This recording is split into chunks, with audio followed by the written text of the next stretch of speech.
우리 잠깐 기도드리겠습니다. 거룩하시고 은혜로우신 하나님 아버지,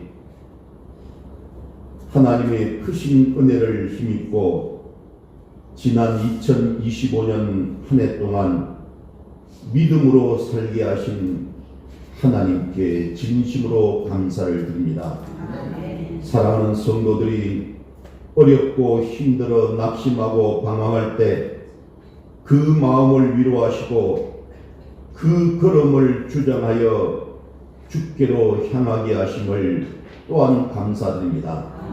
모든 성도들이 마음을 같이하여 예배에 힘쓰게 하시고 깨어 기도할 수 있도록 힘주시고 예배를 통해 선포된 말씀대로 살아가려고 몸부림치며 순종하게 하셨음을 고백합니다. 주의 몸된 교회를 거룩하게 하시고 은혜를 풍성하게 부어주셔서 간절한 소원을 가지고 엎드려 기도하는 우리 성도들마다 응답받고 믿음이 자라게 하시고 시험을 이기게 하여 주시니 이 또한 감사합니다. 이 제단을 사랑하셔서 은혜의 생수가 흘러넘치게 하시고 제단으로부터 흐르는 생수가 성도들의 심령을 적시고 가정과 직장과 기업을 적시어 소생시켜 주시고 결실이 풍성하게 하심을 또한 감사드립니다. 올 한 해를 주 안에서 주신 말씀에 비추어 또한 돌아보며 반성하고 회개하며 하나님의 영광을 사모하게 하시고 희망찬 새해를 기쁨으로 맞을 수 있는 은혜를 베풀어 주시옵소서.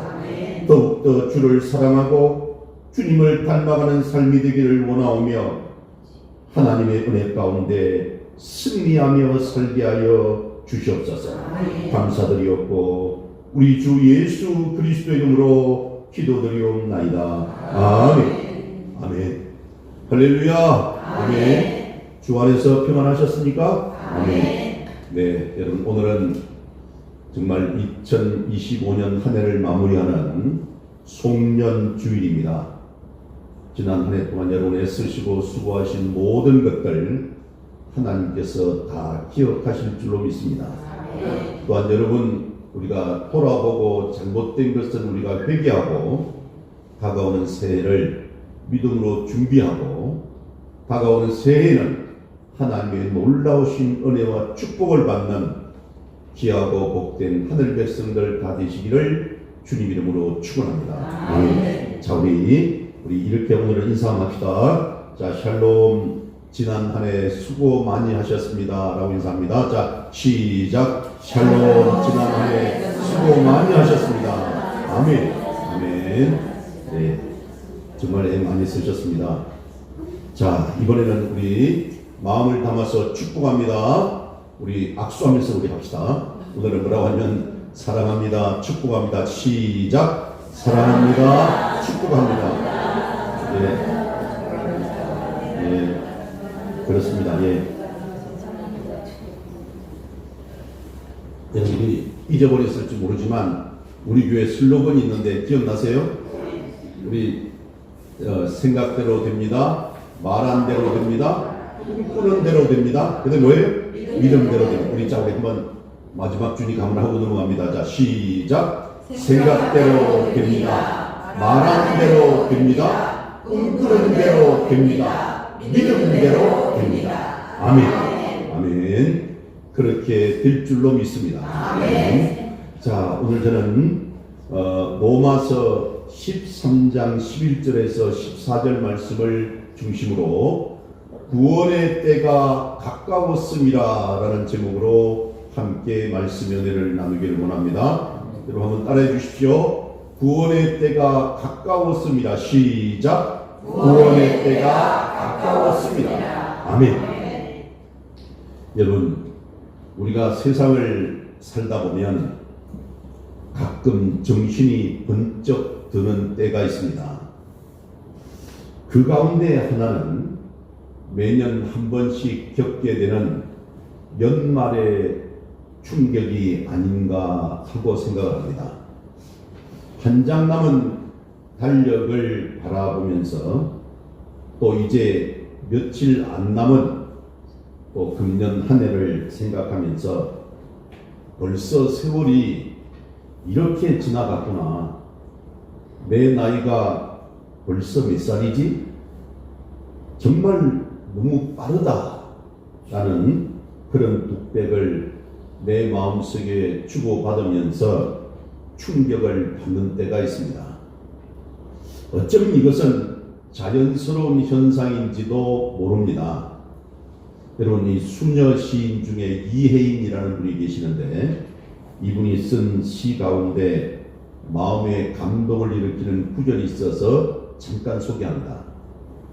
12월만 남아있는 한 장의 달력에서 나뭇잎처럼 우수수 떨어져 나가는 시간의 소리들은 쓸쓸하면서도 그립고 애틋한 여운을 남깁니다라고 그렇게 이렇게 말씀했어요. 그렇습니다. 이제 한 장의 달력처럼 정말 나뭇잎처럼 우수수 떨어져 나가는 그 시간의 소리들이 왠지 모르게 쓸쓸하기도 하고 허무하기도 하고 또한 그립기도 하고 애틋한 여운을 남긴다는 그 시인의 말이 상당히 가슴에 와닿습니다. 어쩌면 우리가 연말이 되면 누구나 공감할 수 있는 그런 감정이 담겨 있지 않나 하는 생각을 해봅니다. 우리가 이제 송년주일을 맞아 우리는 다시금 자신을 돌아볼 수 있는 좋은 기회를 만들 수 있습니다.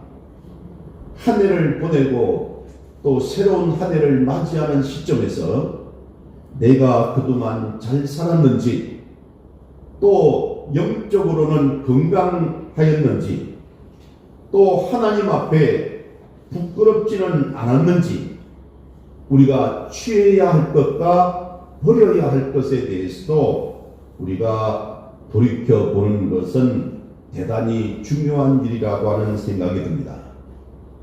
여러분, 그래서 저는 오늘 또 제가 이런저런 생각하면서 금년 한 해가 두 가지 이 단어가 생각이 나더라고요. 하나는 감사함이었어요. 하나님께 지난 한 해가 너무 감사한 거예요. 하나님의 은혜가 정말 감당하기 어려울 만큼 참으로 감사했다는 생각이 드는 겁니다. 또 하나는 후회라는 단어가 생각나는 거예요. 정말 어리석고 욕심이 많았고 때로는 하나님 뜻에 순종하지 못해서 당했던 그 모든 고난의 사건들이 후회스러운 거죠.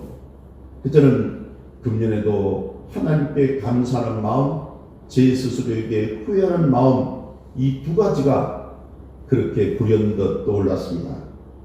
여러분, 오늘 본문 로마서 13장 11절에 보면 이런 말씀이 있습니다. 이 말씀 한번 읽어보고 가야겠습니다. 자, 시작. 또한 너희가 이 시기를 알거니와 자다가 깰 때가 벌써 되었으니 이는 이제 우리의 구원이 처음 믿을 때보다 가까웠습니다. 아멘. 그래서 여기에 직접적인 메시지가 있습니다. 우리가 살고 있는 이 시기는 영적으로 말하면 한밤중입니다. 여러분, 사람들의 마음이 온통 자기 자신 또는 돈 또는 쾌락에만 쏠린 한밤중의 상태가 어쩌면 오늘 우리가 살고 있는 이 시대의 현실인지도 모릅니다. 어떻게 하면 돈을 많이 벌어서 잘 먹고 잘 사느냐, 또는 어떻게 하면 그렇게 많이 즐기면서 사느냐 하는 것이 사람들의 마음을 온통 사로잡고 있습니다. 오늘 본문 이 13절에 보면 영적으로 한밤중에 사는 사람들이 범하는 죄와 그들이 추구하는 나쁜 것들을 6가지나 지적하고 있어요. 우리 로마서 13장 13절 말씀입니다. 자, 이 말씀 우리 같이 한번 읽어봅니다. 시작. 낮에와 같이 단정히 행하고 방탕하거나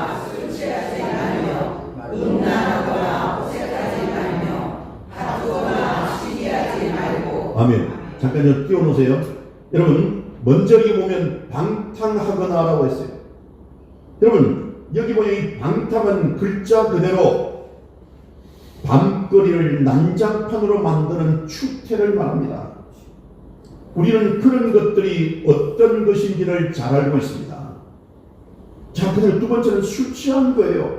술 취하는 것. 이런 술 취함은 오늘 우리 한국 사회에서는 치유가 거의 불가능할 정도의 병으로 자리 잡고 있습니다. 남성이나 여성이나 나이와 관계없이 모두가 술판입니다. 코로나 때는 좀 주축하다지만 요즘 보니까 더 심각해졌어요. 그래서 세계에서 가장 많은 양주를 수입하는 국가라는 악명 높은 별명을 얻은 지도 이미 오래전입니다. 술 취하는 것을 이해하거나 동정하려고 하지 마십시오. 제가 송년 모임을 일체 나가지 않는 이유 중에 하나가 술 먹고 취하는 그 주태를 보고 싶지 않았어요. 여러분, 술을 끊어야 되는 것입니다. 그래서 사람들은 술을 끊지 못하고 점점 더 취해만 가는 것입니다. 그 다음 세 번째가 보니까 음란하거나라고 했어요. 여러분, 음란은 금지된 침상에 오르는 악한 행위를 가리킵니다. 오늘 우리 사회를 보십시오. 10대라고 거룩합니까? 20대, 30대, 40대, 50대 구별이 없습니다. 얼마나 더럽고 악한 짓을 공공연히 하는지 모릅니다. 배웠든 안 배웠든 상관없이 자연되고 있어요. 그래서 가정이 깨지고 문제가 심각해지는 것입니다. 하나같이 음란의 눈이 축열되고 있는 것을 봅니다. 그 네 번째는 보면 호색하지 말라고 했어요. 호색이라는 얼굴에 철판을 깔고 사는 사람들의 파렴치한 행동을 말합니다. 요즘 TV에서 신물나게 보는 그런 얼굴들이 있잖아요. 단순한 그런 욕심이나 본능 차원을 넘어서서 절제를 상실하거나 영혼과 삶을 포기하는 그런 욕망과 나쁜 습관, 이런 것들이 다 호색입니다. 그런 사람들의 모습이 바로 호색이에요. 그리고 다투는 것, 지긋지긋하잖아요. 시기하는 것, 설명이 필요 없습니다. 이런 죄악들이 공공연하게 저지르고 있는 세상을 일컬어서 하나님께서는 밤이라고 말하는 것이에요. 이 죄악의 밤은 깊어가고 있습니다. 그러나 여러분, 밤이 깊으면 깊을수록 새벽의 여명의 빛이 뒤따라오는 것입니다. 이것은 영적인 진리에도 그대로 통합니다. 그래서 본문 11절에 보면 아까 이제 우리의 구원이 처음 믿을 때보다 가까웠음이라고 했어요. 그 말은 밤이 깊으면 깊을수록 구원은 더 가까이 다가온다는 것이에요. 요즘 신문 보도를 보면 경찰들이 새벽 3시에 음주운전 단속을 나간다고 합니다. 그때쯤 술 취한 사람들이 귀가하려고 밖으로 쏟아져 나오기 때문에 그래요. 우리 성도님은 술 드시는 분들이 없기 때문에 그걸 잘 모르지만 아직도 여러분 이 주변을 보면요 난립니다. 왜 새벽 3시 후에 난장판이 벌어집니까? 새벽이 가까이 오기 때문에 그렇습니다. 밤이 깊으면 깊을수록 새벽은 가까이 오는 것이에요. 우리에게 이런 어두운 밤을 보내는 아픔이 있지만 그 반면에는 뭐가 있다고요? 구원이 다가온다는 것이에요. 그러면 이 구원에 대해서 다시 한번 확실하게 이해할 필요가 있습니다. 과거의 시점에서 구원을 말할 때는 이미 우리는 구원을 받았다라고 말합니다. 우리는 예수를 믿고 중생을 받아 거듭남을 받아 하나님의 자녀가 되었기 때문입니다. 구원에 확신이 있습니까? 라는 질문에 네, 확신이 있습니다라고 자신있게 대답할 수 있습니다. 오늘 밤이라도 하나님께서 부르시면 구원받을 수 있습니까? 라는 질문에 예, 받을 수 있습니다라고 대답할 수 있습니다. 그리고 현재 시점에서 우리는 구원을 받고 있습니다라고 말할 수 있습니다. 왜냐하면 중생, 거듭남은 받았지만 궁극적인 구원에는 이르지 않았기 때문이죠. 우리는 최종적인 구원을 향해 가고 있는 과정, 그 노상에 있기 때문에 그렇습니다. 그럼 우리는 구원을 받은 또 받고 있는 하나님의 백성이라는 것입니다. 그런데 미래의 관점에서, 미래의 시점에서 우리는 구원을 받을 것이라고 말할 수 있습니다. 우리의 구원은 미래에 있는 것이에요. 이 구원은 예수님의 재림을 통해서 완성이 됩니다. 그리고 재림과 함께 우리에게 나타날 엄청난 영광스러움이 있습니다. 그분이 재림하실 때 우리의 썩을 몸이 썩지 않는 영원한 생명의 몸으로 다시 살아있게 되는 것이죠. 그래서 신령한 몸으로 바뀌는 것입니다. 동시에 영원한 하나님 나라에서 주님과 더불어 영원토록 사는 축복의 새 시대가 열리는 것이죠. 오늘 본문에서 우리의 구원이 처음 믿을 때보다 가까웠음이라고 말씀하고 있는데, 이 구원은 예수님께서 우리를 구원해 주시고 우리가 천국에 가서 영원한 생명과 안식을 누리는 것을 말하는 것입니다. 동시에 예수님과 함께 영원히 사는 하나님 나라로 새 몸을 입고 들어가는 것을 말하는 것이죠. 그 엄청나고 황홀한 영화가 지금 우리 앞에 가까이 다가오고 있는 것이에요. 제가 엉뚱한 이야기지만 2주 전에 돌아가신 제가 가까운 권사님 한 분이 계셨다고 그랬잖아요. 그분이 제 꿈에 나타나셔서 너무나 밝은 모습으로, 그리고 정말 아름다운 모습으로 정말 이쁜 옷을 입고, 그리고 저는 그분인 줄 몰랐어요. 80에 돌아가셨는데 그분이 저 느낌에 한 30대, 40대 그 아름다운 그런 모습으로 나타나셔서, 목사님 제가 천국에 잘 들어왔으니까 잘 사시라고, 천국에서 다시 만나자고, 그렇게 제 꿈에 나타나는 거예요.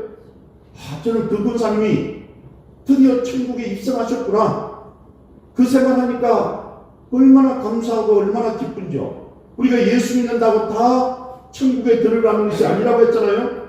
우리가 믿음 생활 잘하고 하나님의 구원을 받으면 우리가 이 땅에서 정말 오래 살고 무슨 100살 살고 120살, 그게 중요한 것이 아니에요. 우리가 몇 살을 살고 어떻게 사는 게 중요한 것이 아니라 우리는 천국에 가서 영원한 삶, 천년만년 영원한 삶을 누리는 그 축복이 귀한 것이기 때문에 우리가 예수 믿는 건 아니겠습니까? 그래 여러분, 근데 세상이 이렇게 어둡고 정말 타락했다 할지라도 우리가 낙심하지 않을 이유는, 우리가 아무리 어두워도 결국 이 어둠이 우리의 구원을 빨리 단축시켜 주기 때문에 그렇습니다. 하나는 예수님께서 재림하시거나 아니면 우리가 때가 되어서 이 세상을 작별하고 하나님 나라에 가는 것이죠. 여러분, 이 가운데 이 정욕의 잠을 자는 사람은 없을 거라고 저는 생각합니다.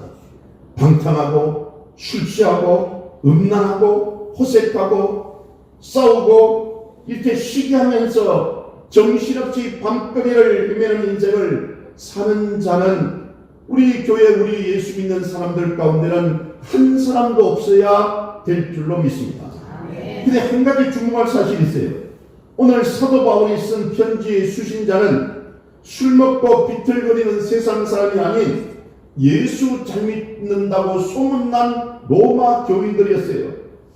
그들을 향해 지금 사도 바울은 지금은 자다가 깰 때가 되었다고 그렇게 말합니다. 다시 말하면 교회를 다니는 저와 여러분 우리들에게 하는 말이나 다름이 없습니다. 세상 사람들처럼 깊은 종욕의 잠에 빠진 자는 없을지라도 이 어두운 밤의 영향을 받아 모호한 삶을 살 수 있기 때문에 주는 경고라는 것이죠. 우리는 그리스도 예수로 옷을 입어야 되는 사람인데 어떻게 보면 정욕의 옷을 입고 사는 사람들도 있을 수 있다는 것이에요.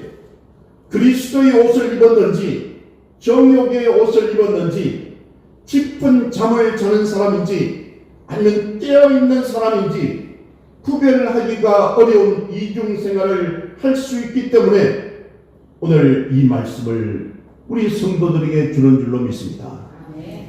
그리고 그러므로 우리는 나는 정욕적인 생활을 하지 않아 라고 하면서 나와 관계없는 말씀으로 보지 마시고 혹시 나도 세상을 그 영향을 받아서 돈을 사랑한다는 게 단순한 돈이 생활의 그런 무슨 어떤 걸로 방편으로 생각하는 게 아니에요.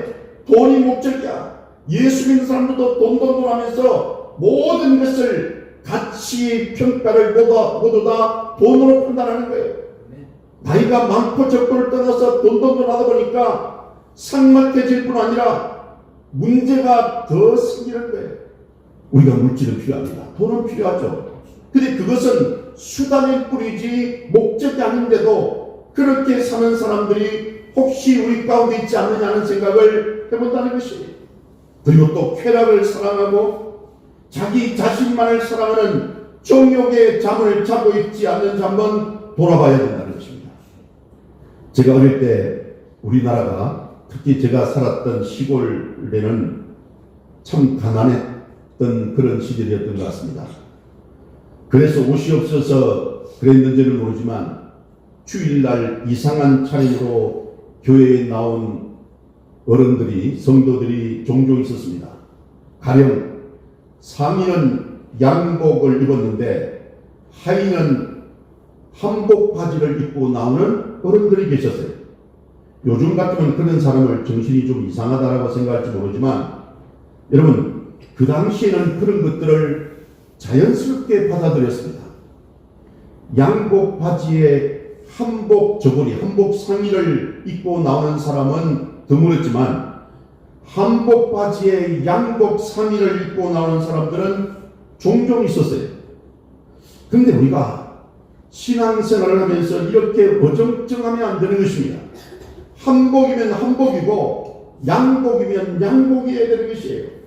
그리스도로 옷을 입었으면 그리스도 사람답게 정욕으로 옷을 입었으면 아예 세상 사람으로 살아야지 이것도 저것도 아닌 모습으로 신앙생활하면 안 된다는 것을 경고하는 것이 누가복음 21장 34절에 보면 예수님께서 똑같은 경고를 하십니다. 너희는 스스로 조심하라. 여기에서 너희는 예수님의 제자들을 말합니다. 또한 예수 믿는 우리 모두를 향해서 하시는 말씀이에요. 말세를 놓고 하시는 말씀입니다. 어두운 밤이 짙어가는 시간에 하는 말씀인 것이 우리 누가복음 21장 34절 같이 한번 읽어보겠습니다. 자, 시작. 너희는 스스로 조심하라. 그렇지 않으면 암탐함과 술 취함과 생활의 염려로 마음이 둔하여지고 뜻밖의 그날이 덫과 같이 너희에게 임하리라. 아멘. 예수님께서 재림하시는 날이 뜻밖에 임할 수 있으므로 술 취하지 마라, 방탕하지 마라, 생활의 염려에 마음을 빼앗기지 말라라고 그렇게 말씀하고 계세요. 우리도 그렇게 될 수 있기 때문에 그렇습니다. 그러므로 이 말씀은 남의 이야기가 아니에요. 세상적으로 재미를 쾌락을 추구하는데 마음이 자꾸 끌려가십니까? 돈을 벌고 돈을 쌓아가는데 신경을 곤두습니까? 그렇다면 굉장히 위험합니다. 주일날 교회에 와서 예배는 들을지 몰라도 잘못하면 잠을 자거나 졸 수도 있습니다. 정욕의 옷을 입은 사람이 될 수 있다는 것이죠. 한 해를 마무리하면서 자신을 돌아봅시다. 만에 하나라도 나에게 이런 잘못된 부분이 있으면 스스로 자신을 흔들어 깨우시고 그리고 하나님 앞에 회개하는 시간을 가지셔야 되는 것이에요. 그럴 때 우리가 비로소 새로워질 수 있는 것입니다. 여러분들이 주님을 사랑하십니까? 아멘이 없네요. 다시 묻겠습니다. 여러분은 주님을 진정으로 사랑하십니까? 아멘. 주님의 나라를 기다리고 계십니까? 아멘. 주님을 위해 헌신하려는 뜨거운 마음을 가지고 계십니까? 아멘. 그렇다면 여러분들은 그리스도로 옷 입은 사람들입니다. 아멘. 내가 어느 쪽에 해당하든지 자신들을 돌아보는 시간이 되기를 원합니다. 아멘. 지난 한 해 동안 평범하게 반복하면서 보낸 365일 돌아봅시다. 아쉬움이나 후회가 없는지 한번 돌이켜볼 필요가 있어요. 자는 사람처럼 한 해를 보내셨는지 아니면 혹은 깨어있는 사람처럼 한 해를 보냈는지 우리 자신을 돌아봐야 되는 것입니다. 그래서 저는 세 가지를 한번 생각해 보고 싶어요. 첫 번째는 뭐냐? 얼마나 지난 한 해를 성실하게 살았는지를 돌아보셔야 됩니다. 얼마나 성실하게 살았는가? 즉 매일매일 최선을 다해 인생을 살았는지 한 해를 돌아보자는 겁니다. 인생은 생각보다 짧습니다. 하나님 말씀을 통해서 이 사실을 가르쳐주고 있습니다. 욥기서 14장 1절 2절에 보면 얼마나 실감있게 이 사실을 묘사하고 있는지 모릅니다. 우리 같이 한번 읽어봅니다. 자, 시작. 여인에게서 태어난 사람은 세계가 짧고 걱정이 가득하며 그는 꽃과 같이 자라나서 시들며 그림자같이 지나가며 머물지 아니하거늘. 아멘. 여러분 인생을 세 마디로 요약하고 있어요. 짧다는 것이에요. 그리고 괴롭다는 것이에요. 걱정이 가득하다고 그랬잖아요. 괴롭다는 것이에요. 그리고 세 번째는 빠르다는 것이에요. 그림자같이 지나간다고 하잖아요. 그러므로 이런 인생을 잠깐 살다 가면서 우리가 세워라 내워라 하면서 적당히 살만한 여유가 없는 것입니다. 그럼 우리는 성실하게 살아야 되는 것이에요. 두 번째는 뭐냐? 얼마나 감사하며 살았는가를 돌아보셔야 됩니다. 감사하며 살았는가? 우리는 자기도 모르게 감사할 것을 무심코 넘길 때가 많습니다. 그리고 감사할 수 있음에도 불구하고 원망하고 불평하고 근심하고 걱정하고 그렇게 두려워하는 일들이 많습니다. 감사는 크고 화려한 그 무엇에만 해당되고 작고 평범한 것에는 해당되지 않는다는 생각을 할 때도 있습니다. 그런데 이건 당연하거나 평범하다고 생각하는 것들에 대해서 감사하는 습관을 가지고 지난 한 해를 살았더라면 훨씬 더 저와 여러분이 건강하고 풍성한 삶을 살았을 것입니다. 여러분 잘 아시는 데살로니가전서 5장 16절 18절에 뭐라고 그랬습니까? 여러분 아시죠? 자, 우리 기억나는 항상 자 시작. 항상 기뻐하라. 쉬지 말고 기도하라. 범사에 감사하라. 이런 그리스도 예수 안에서 너희를 향하신 하나님의 뭐라고요? 뜻이니라. 아멘. 성경에서는 범사에 감사라고 했어요. 항상 기뻐하라고 명령합니다. 그리고 쉬지 말고 기도하라고 명령하고 있어요. 그런데 이 세 가지가 가면 나란히 나옵니다. 항상. 그 이유는 세 가지가 서로 맞물려 있기 때문에 그렇습니다. 어느 것 하나를 떼어놓고 생각할 수 없어요. 범사에 감사하는 자의 마음속에서 기쁨이 나오는 것이에요. 범사에 감사하는 것에 우리가 기뻐할 수 있는 능력의 원천이 되는 것입니다. 사소한 거에도 감사할 때 거기에서 기쁨이 있고 행복이 있는 것이에요. 여러분, 그래서 우리가 범사에 감사하고 항상 기뻐하고 쉬지 말고 기도하는 것은 같이 따라다니는 것이 우리가 이 말씀대로 살았더라면 지난 한 해 동안 얼마나 풍요로운 삶을 살았을까요? 작고 하찮아 보이는 하나하나에 당연하게 여겨지는 하나하나에 감사의 리본을 달아주는 사람의 그 풍요로움을 누가 앗아갈 수 있겠습니까? 그의 소박한 기쁨을 누가 방해할 수 있겠어요? 그의 행복을 누가 짓밟을 수 있겠느냐는 것이에요. 감사하는 것이 너무 중요해요. 세 번째는, 첫 번째는 뭐라고 했습니까? 얼마나 성실하게 살았는지. 두 번째는 얼마나 감사하며 살았는지를 돌아보자. 세 번째는 뭐냐면 얼마나 남을 위해 살았는지를 돌아봐야 됩니다. 아무리 성실하고 감사가 넘치는 삶을 살았다 할지라도 자기만을 위해서 살았다면 그것은 의미를 잃어버린 텅 빈 인생입니다. 지난 한 해를 돌아보시죠. 우리가 남을 위해 무엇인가를 하는 삶이어야만 의미가 있고 보람차고 알찬 인생이 되는 것입니다. 이런 삶을 살아야 짧은 인생을 길게 살 수 있는 거예요. 그러나 남을 위해서 나만 생각하며 살면 그것은 텅 빈 인생입니다. 우리가 그런 인생을 살지 않았는지 조용히 성령의 조명 아래서 우리 자신을 돌아볼 필요가 있습니다. 내가 남을 위해 사는 삶을 살면 나도 행복해지고 나를 보는 다른 사람도 행복해지는 것이, 제가 경북 봉화에서 농사를 지으며 자연에 순응하는 삶을 살아온 전우익 선생이라는 분이 쓴 책이 있는데 굉장히 작은 책이에요. 근데 그 책 제목이 뭐냐면 혼자만 잘 살면 무슨 재민겨 라는 경상도 사투리가 들어있는 그런 제목인데요. 혼자만 잘 살면 무슨 재민겨.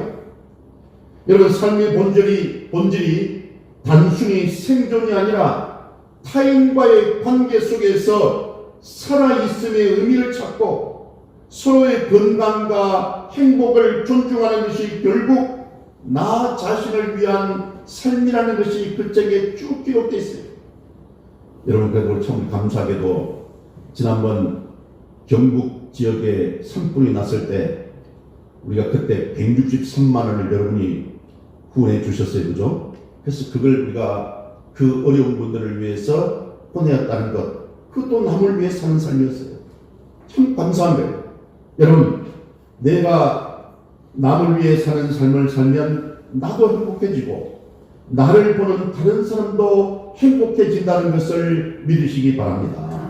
예수 믿는 사람들의 특징은 예수님을 본받아서 남을 위해 살려고 하는 애틋한 마음을 가진다는 데 있습니다. 예수님을 믿으면 나 자신만을 생각하던 감옥에서 자유하게 되는 것이에요. 그리고 남을 위하려는 자세를 가지고 하루하루를 사는 것이 정상입니다. 이를 위해 여러분들이 헌금도 하는 거예요. 드려진 헌금 가운데 상당 부분이 우리 교회는 남을 위해서 쓰여지고 있습니다. 그리고 우리 모두가 이미 남을 위한 삶에 동참하고 있다고 말할 수가 있어요. 그래서 좀 더 우리 마음을 나 중심에서 다른 사람 중심으로 바꾸어 놓는 것도 굉장히 중요합니다. 지난 한 해를 돌아보시죠. 얼마만큼 남을 위해서 그리고 남을 위하려는 마음가짐으로 하루하루를 보내며 알찬 삶을 살았습니까? 만약 그렇지 못했다면 이 시간 성령께서 우리 마음을 감동하셔서 다시는 나만 알고 나만 위해서 사는 삶이 아니라 어떻게 보면 남을 위해서 남의 행복과 남의 기쁨도 생각하면서 살아가는 그런 아름답고 복 있는 삶을 사시기를 바랍니다. 여러분, 이것이 자다가 깨는 자의 삶입니다. 새해를 앞두고 우리 모두 이와 같은 결단이 필요합니다. 우리는 정욕의 잠을 자서는 안 되는 것이에요. 깨어있어야 됩니다. 그리고 우리가 연말을 맞아 우리 삶을 한번 돌아봐야 됩니다. 잘못한 것이 있으면 고치고 회개해야 되는 것입니다. 여러분은 얼마나 성실하게 사셨습니까? 얼마나 감사하며 살았습니까? 얼마나 남을 위해 사셨습니까? 이 사실을 하나하나 점검하면서 우리들 자신에게 잘못된 부분이 있으면 깨어나서 회개하고 고쳐야 되는 것이죠.